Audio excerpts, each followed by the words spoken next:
Success classes YouTube channel को subscribe कीजिए और साथ ही बेल आइकन को दबाइए। इसके बाद टेलीग्राम चैनल को ज्वाइन करना मत भूलिएगा।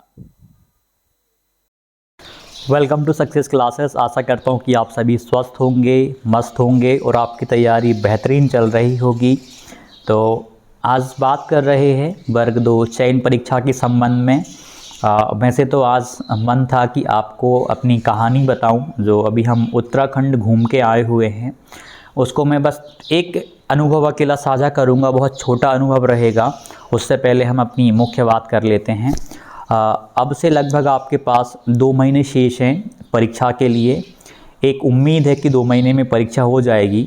कुछ अभ्यर्थी ये भी कह रहे हैं कि परीक्षा दिसंबर तक होगी, अभी नहीं हो पाएगी। एक चीज़ आप क्लियर करके चलना कि यदि वर्ग 2 चयन परीक्षा से पहले जो परीक्षाएं शेड्यूल में थीं उनको समय पे करवा लिया तो आपकी परीक्षा निश्चित ही अगस्त मंथ में होगी। अन्यथा 1 या 2 महीने आपकी परीक्षा भी डिले होगी। जब परीक्षा डिले होगी तो कम से कम आप 2 महीने मान के चलो, फिर 2 महीने तो आपकी कम से कम डिले होगी। यदि डिले हुई तो थोड़ा सा और लंबी खिंचेगी परीक्षा। हो सकता है कि और भी डिले हो जाए, क्योंकि बीच में जो शेड्यूल है हो सकता है संशोधित हो जाए और उसमें कुछ परीक्षाएं और भी आयोजित होनी हैं। यदि उनको बीच में कर दिया, आचार संहिता के चलते शेड्यूल में सारी परीक्षाओं को उन्होंने सम्मिलित नहीं किया था। जैसे कि आप राजस्थान या यूपी का कहीं का एक शेड्यूल आया हुआ है, उसमें अब संशोधित उन्होंने शेड्यूल जारी करा हुआ है और भी परीक्षाएं ऐड कर दी हैं। तो मध्य प्रदेश में भी और भी परीक्षाएं जो उस टाइम ऐड नहीं कर पाए थे, हालांकि वो परीक्षाएं निश्चित तौर पे होंगी, यदि उनको बीच में सम्मिलित कर देते हैं तो चयन परीक्षा वर्ग 2 की बहुत डिले होगी। मतलब और डिले मान लो 2 महीने, तो फिर मैंने बहुत ही कम बोल दिया, और भी डिले हो जाएगी। यदि केवल अगस्त का उनका रहा, अगस्त में चयन परीक्षा है, उससे पहले जो 2 या 3 जो परीक्षाएं आयोजित होनी हैं, यदि वो समय पर हो गई तो आप ये मान लीजिए कि आपकी परीक्षा बिल्कुल टाइम पर होगी, अगस्त में होगी। और अभी भी आपका यही टारगेट हो कि परीक्षा अगस्त में होगी। नोटिफिकेशन आएगा, उसके बाद मुश्किल से आपके पास 1.5 महीना रहेगा और 1.5 महीने में ही कवर करना पड़ेगा। जिस नोटिफिकेशन आ जाता है और उसमें ही क्लियर कर देते हैं कि हम आपको पृथक से परीक्षा की दिनांक बताएंगे, तो फिर क्लियर रहेगा कि आपकी परीक्षा निश्चित तौर पे डिले होगी। लेकिन उन्होंने वहाँ पर लिख दिया, तारीख ही लिख दी, तो फिर उसमें बहुत ही कम संभावना है कि आपकी परीक्षा उस दिनांक के अतिरिक्त किसी दिनांक में हो। फिर एक उम्मीद है, पूरा विश्वास है कि उन्हीं दिनांकों में आपकी परीक्षाएं आयोजित हो जाएंगी, क्योंकि चुनाव थे, जो भी सारी चीज़ें थीं वो लगभग अब हो चुकी हैं। और फिर बस अब जो प्रक्रियाएं चलनी थी, हम भर्तियों की बात करें तो वो सुचारू रूप से अच्छे से चलेंगी। तो अगस्त का मान के चलो आप। यदि परीक्षा डिले होती है, ठीक है, आपको थोड़ा बहुत और टाइम मिल जाएगा, कोई दिक्कत नहीं है। लेकिन आपको ये मान के चलना है कि आपके पास केवल 2 मंथ शेष हैं।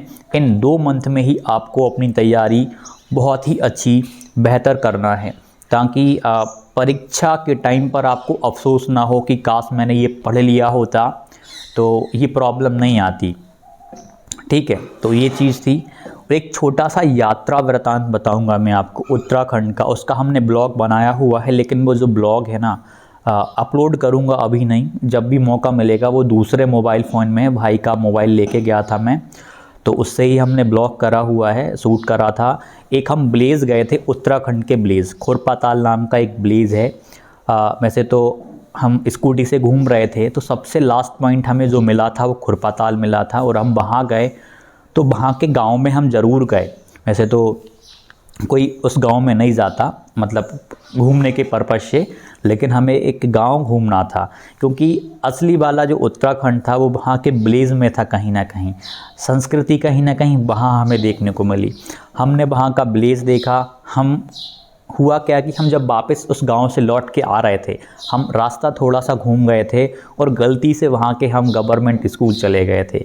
वहाँ का गवर्नमेंट स्कूल देखा, और जो संकुल केंद्र होता है, और वही संकुल केंद्र भी था, हम वहाँ पर चले गए थे। हालांकि उस टाइम पे बंद था, उनका ग्राउंड बहुत अच्छा खासा बड़ा था। उस गांव में हमने एक चीज़ देखी, बहुत ही मतलब आप अपने एरिया में देख लीजिएगा, हम इतने पेड़ पौधे नहीं लगाते। जितना कि वो लोग लगाते हैं। उनके वहाँ पर इतने सारे पेड़ पौधे होते हुए भी वो अपने घर के आसपास इतने सारे पेड़ पौधे लगाते हैं कि आप पूछिए मत। वो जो ब्लॉग जब भी अपलोड करूँगा आप तब देखना। उस ब्लॉग में हम 2 लोग थे, मैं था और एक राहुल सर थे, जो कि वर्तमान में केंद्रीय विद्यालय शिक्षक हैं, प्राइमरी टीचर हैं केबी में। वो पहले मध्य प्रदेश में 6 साल पुलिस विभाग में अपनी सेवाएं दे चुके हैं। उसके बाद मध्य प्रदेश में प्राथमिक शिक्षक बने और अब वर्तमान में वो केंद्रीय विद्यालय संगठन में शिक्षक के तौर पे कार्यरत हैं। पोस्ट वगैरह डाली हुई हैं तो आपने उनकी फ़ोटोज़ देखी होंगी, और वो जो ब्लॉग आएगा तो उसमें आप और उनको अच्छे से देख पाएंगे। तो हम दोनों थे, उसमें बहुत अच्छे से बताया। वहाँ के जो खेत हैं बहुत छोटे छोटे खेत होते हैं, अपनी तरह नहीं कि 1 एकड़ 2 एकड़ 3 एकड़ में खेती हो रही हो, और अपनी तरह खेती नहीं होती। वहाँ पे मटर होता है, आलू होता है। मतलब हमने वहाँ के ग्रामीण लोगों से बात भी करी और उनसे बात करके अच्छा भी लगा। ऐसा फील नहीं हुआ कि ये कहीं अलग देश के हैं या अलग राज्य के हैं। नॉर्मल तरीके में उनको भी हिंदी आती थी, बिल्कुल फील ही नहीं हुआ। हाँ, जो भाषाएं थी कुमायूनी गढ़वाली, थोड़ा सा इनको भी हमने सीखने की कोशिश करी हुई थी। पूरा तो याद नहीं है, जैसे आपका नाम क्या है, तुम्हारा नाम के छो, मेरा नाम अमित छो, ऐसे करके कुछ उन्होंने बताया हुआ था। तो थोड़ा बहुत ही हम इसको समझ पाए थे, लेकिन चीज़ समझ आ रही थी, लैंग्वेज समझ आ रही थी। कहीं ना कहीं हमारे देश की जो भाषाएं हैं वो हिंदी से प्रभावित हैं, संस्कृत से प्रभावित हैं। तो उस गांव में मतलब कुछ याद रहे ना रहे ट्रिप का, लेकिन वो जो ब्लेज़ है ना वो ज़रूर याद रहेगा। खुरपाताल ब्लेज़, वहीं पे क्रिकेट चल रही थी। थोड़ा सा चलते चलते क्रिकेट का भी आनंद ले लिया था। वहाँ की सड़कें बहुत छोटी छोटी थीं, अपने यहाँ की सड़कें तो बहुत बड़ी हो जाती हैं। तो बहुत ही अच्छा वहाँ पे लगा। कभी ब्लॉग अपलोड करूँगा, भाई के मोबाइल में है। मैं गांव आ चुका हूँ और वो अभी भोपाल में है, तो जब भी होगा वो ज़रूर अपलोड करेंगे। 5 से 7 मिनट का है वो लगभग, बहुत ही शानदार है। तो कभी भी आप ऐसे प्लेसेस पे घूमने जाएं तो वहाँ की संस्कृति को जानने की कोशिश आप ज़रूर करना। देखिए एक बात बताता हूँ, जैसे मान लीजिए हम नैनीताल गए, मुख्य रूप से हम नैनीताल घूमेंगे। मुख्य रूप से जैसे आप नैनीताल घूमेंगे तो नैनीताल एक टूरिस्ट प्लेस आप कह लो, वो रहेगा। उसमें बनावटी चीज़ें आपको ज़्यादा देखने को मिल जाएंगी, नेचुरल चीज़ें। वहाँ के नेचुरल लोग, सांस्कृतिक लोगों से आपकी मुलाकात नहीं हो पाएगी। टूरिस्ट लोग ही आपको ज़्यादा देखने को मिलेंगे, व्यापारी लोग ही आपको ज़्यादा मिलेंगे। लेकिन आप जब गांव में जाओगे तो वहाँ से आपका परिचय होगा वहाँ की संस्कृति से, वहाँ की खेती से, वहाँ के लोगों से, वहाँ के माहौल से, वहाँ के वातावरण से। इन सारी चीज़ों को आप वहाँ पर ऑब्जर्व कर पाएंगे। तो जब भी आप ट्रिप पे जाएं, मतलब संस्कृति को जानने की कोशिश करना है, ठीक है। उसमें जो मज़ा आएगा ना वो किसी चीज़ में मज़ा नहीं आने वाला, और एक अलग लेवल की एनर्जी रहेगी। हमें और बहुत सारी चीज़ें याद नहीं हैं, लेकिन वो चीज़ एक अलग प्रकार का अनुभव मिला। यदि हम वहाँ नहीं जाते तो हम शायद बहुत कुछ मिस कर देते।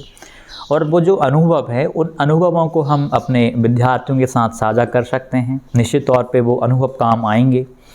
तो इस प्रकार के अनुभव, पूरा जो भ्रमण किया वो भी बहुत अनुभव वाला था, वो भी काम आएगा। बहुत ही अच्छे से ट्रिप हो गई, बहुत शानदार तरीके में हो गई, बहुत अच्छा लगा, बहुत आनंद आया। उत्तराखंड अपने आप में एक, हम ये कह लें कि देवों की नगरी है या देवभूमि, हम पूरे उत्तराखंड को कहें तो कोई बुराई नहीं है। उत्तराखंड नाम ही बहुत शानदार है। आप में से शायद कुछ लोग होंगे जो उत्तराखंड के, शायद कुछ ही होंगे जो मुझे देख रहे होंगे। तो बिंदास, आप वर्ग 2 चयन परीक्षा की तैयारी कर रहे हैं, निश्चित तौर पे आप अच्छे से करिएगा, सब कुछ अच्छा होगा। इससे पहले मैं भी कहीं घूमने बहुत ही कम गया हूँ। एक बार दिल्ली गए हैं, एक बार पचमढ़ी गए हैं, उसके बाद अब हम सीधा उत्तराखंड गए हुए थे। जॉब लगने के बाद ये पहली ट्रिप थी। इसके बाद मौके मिलते रहेंगे, जाते रहेंगे, और आप लोग भी ज़रूर जाना। लेकिन अभी इस टाइम पे जो ज़्यादा ज़रूरी है वो है आपकी तैयारी। अच्छी तैयारी कर लो, उसके बाद आपके पास बहुत सारा समय रहेगा। आप बिंदास घूमिएगा, मतलब प्रकृति का आनंद भी लेना है, एंजॉय भी करना है, और साथ ही साथ दूसरे लोगों की हमें हेल्प भी करनी है, मदद भी करनी है, और वो मदद आप निश्चित तौर पे कर पाएंगे अपने अनुभवों से। तो जो भी डाउट हो वर्ग 2 चयन परीक्षा के संबंध में आप कमेंट कीजिएगा, और हमेशा पॉजिटिव रहिएगा। एक और चीज़ आपको बताता हूँ जो सीखने को मिली है कि आपके दुश्मन भी होंगे ना, तब भी आप उनके प्रति अपने मन में एक नेगेटिविटी मत रखिएगा। बस ये चीज़ मेन है। इस चीज़ को आप अनुभव के माध्यम से निकली हुई बात कह लीजिए, आप जिस भी प्रकार से समझ लीजिए, या मेरे दिल के माध्यम से निकली हुई बात कह लीजिए। किसी के भी प्रति आपको नेगेटिविटी वाली जो बात है ना, वो नहीं रखनी है। गलत विचार नहीं रखने हैं। जैसा व्यक्ति वो है उसे वैसा रहने दो। अपन को पॉजिटिव रहना है, सामने वाले के लिए भी पॉजिटिव रहना है। इससे बड़ी बात हमारे लिए कुछ होगी ही नहीं। ठीक है, तो बिंदास तैयारी करिएगा। आशा करता हूँ कि जो भी अभ्यर्थी वीडियो देख रहे हैं या अच्छे से तैयारी कर रहे हैं, आप सभी का सिलेक्शन हो जाए, ऐसी शुभकामनाएं हैं। धन्यवाद।